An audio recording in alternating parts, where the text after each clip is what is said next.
A very good morning, students. Yesterday we dissected the origin and insertion of the temporalis muscle. See here it is inserting onto the coronoid process of the mandible. This is the ramus of the mandible. Head of the mandible is at this level. This is the mandibular notch is here. Okay. So what I am going to dissect today is the infratemporal fossa, and to go deep into the infratemporal fossa which lies medial to the mandible, that is to the ramus of the mandible. Okay, what I am going to do is give a cut here to the coronoid process along with the attachment of the temporalis here carefully and reflect the temporalis upward.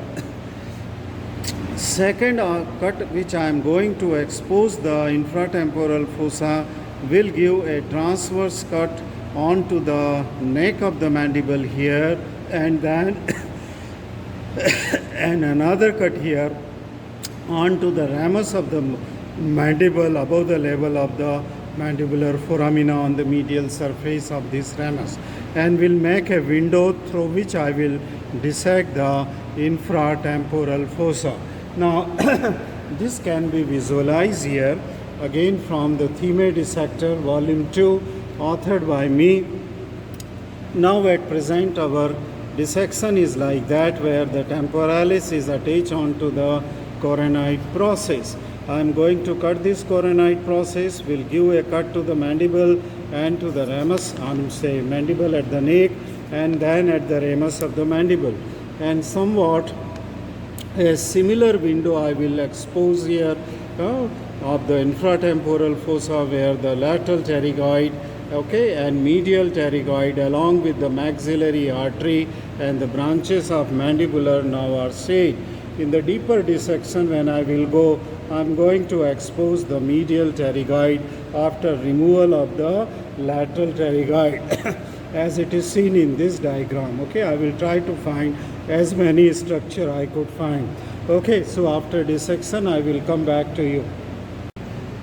Welcome back, students. After doing this dissection into the infratemporal fossa, what I did first was I just cut the coracoid process tip here. See, this is the bone, coracoid, and the muscle fibers are going on the inner surface also of this coracoid process. So after cutting the coracoid process, I lifted it back. Okay, just I will show you the passage of the infratemporal nerves and vessels. See this is the infratemporal nerves and vessels which are going on to the deeper surface. One of the branch is coming here also. You can see they lie deep to this temporalis muscle, and they are the nerve supply coming from the mandibular nerve. Okay. Now I have just given a cut. After reflecting this, I gave a cut here onto the neck of the this mandible here, which I cannot show you. This is the cut end of the mandible of the neck of the mandible. Then I gave a cut here also, transverse cut just above the mandibular foramina onto the inner side by passing this my forceps and just feeling the presence of the nerves going inside the foramina, and then this cut was given, and I have opened this infratemporal surface. Thank you.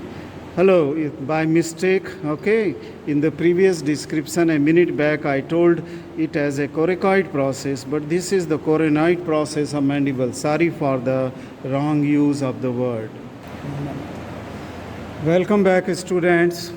Now the further dissection of the infratemporal fossa, what I exposed that after removal of this temporalis muscle, we have removed the piece of the mandible from here, and then after removing so many structures here, fibrofatty tissue, okay, then we come to know come to expose some of the structure. See this was the external carotid artery which was embedded in the parotid gland at the level of just below the level of the head of the mandible, behind the neck of the mandible.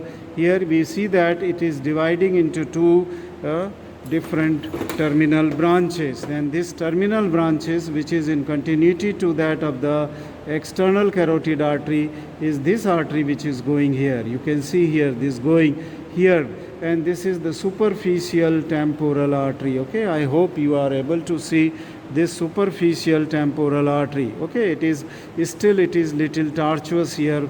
Okay, so this is the please zoom if you are not able to see, zoom your just image. Okay, so this is the superficial temporal artery. Okay, and then what you are seeing here, that at this division the second terminal branch is this, that is the maxillary artery. Okay, so this is dividing into two terminal branches, superficial temporal and maxillary artery. I spent a lot of time to see the continuity of the maxillary artery. Now you can see here that this is the lower head of the lateral pterygoid muscle. See this going towards the neck of the mandible after taking origin from the lateral surface of the lateral pterygoid plate. Sorry, excuse me. Now this head, which where the fibers are going downwards, this is the upper head of the lateral pterygoid, and this space is between the two is the space between the upper and the lower head, where the maxillary artery, after passing on superficial surface of the lateral pterygoid, will dip into this fissure, I mean to say in this gap, to go to the pterygomaxillary fissure, where it will divide into terminal branches. Okay, previously when I was dissecting, I was thinking that this is the maxillary artery and was wondering why it is so thin and it is not going towards the pterygomaxillary fissure. But this is the branch which is going as a deep temporal artery. You can see here, this is that deep temporal artery which is going. It is quite thin, taking origin from this maxillary artery. On searching further, I found that the maxillary artery trunk is going deep. You can see here, see, if you can see this, please zoom. In the tip of my forceps is the maxillary artery, which is the continuation from here. So just zoom it and see that this whitish structure in the tip, it is the and here it is going deep to the lateral pterygoid, lower head of the lateral pterygoid. So I could not find the usual course of the maxillary artery as it lies superficial. I found it that it is going, and in the next step I will remove the lateral pterygoid and will try to see that where this maxillary artery is going. It should go to the pterygomaxillary fissure. Now this is quite an exception. Then here from the lower margin of the lateral pterygoid, you are seeing a nerve going antero-inferiorly. This is the lingual nerve, which is a branch of the mandibular nerve. And behind this, you are seeing this nerve. It is that of the inferior allular nerve, which is entering into the inferior allular mandibular foramina. Okay. To go inside the mandible. This ligament seems to be the sphenomandibular ligament. Okay, while cleaning this artery here, just to search the trunk of the maxillary artery, I just lost the inferior allular artery, which takes origin and goes along with the inferior allular nerve. So this completes the superficial parts of the infratemporal fossa.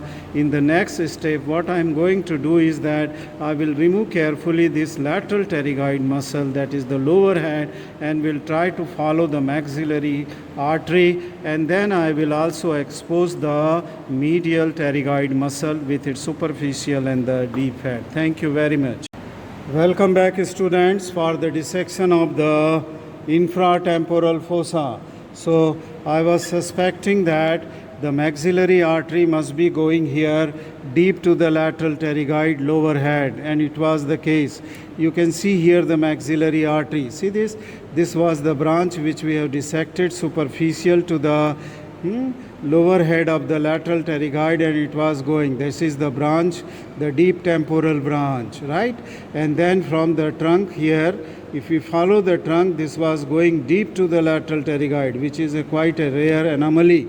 Okay, it goes deep to the lateral pterygoid lower head. I have removed the lateral head right up to the neck of the mandible. You may not be able to see it here, but this is the neck of the mandible, and this was the tendon which was inserting here in front of the neck in the fovea of the neck of the, that I have cut from the lateral surface of the lateral pterygoid plate, which is here. Okay, I hope that you are seeing this. Okay, now what we have seen, that we have just traced the trunk of the maxillary artery, which is here going and disappearing into the pterygomaxillary fissure. Okay, I have not just cleaned right up to this inside the pterygomaxillary fissure, but it is going into the pterygomaxillary fissure.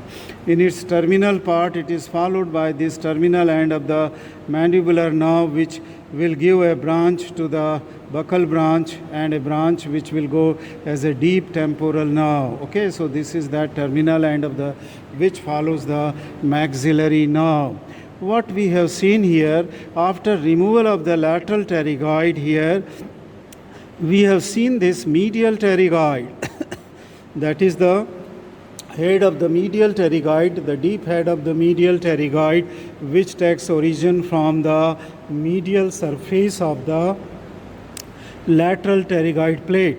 A small head which takes origin from the maxillary tuberosity is in the tip of my forceps. Okay, excuse me. And this is the superficial head of the medial pterygoid.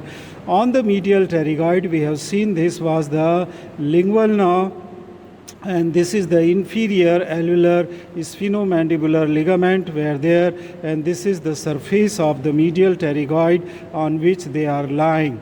So almost we have got the major contents of the infratemporal fossa, that is the lateral pterygoid, its both head. I have not cut the superficial head of the lateral pterygoid, which is still intact here. See this. This is the superficial head of the, the upper head of the lateral pterygoid. I have only cut the head, that is the inferior head of the lateral pterygoid, to expose in the completely to that of the medial pterygoid muscle, which is going to insert onto the angle of the mandible on the under surface. So this completes the, the dissection of the infratemporal fossa. Thank you very much for watching this video on infratemporal fossa.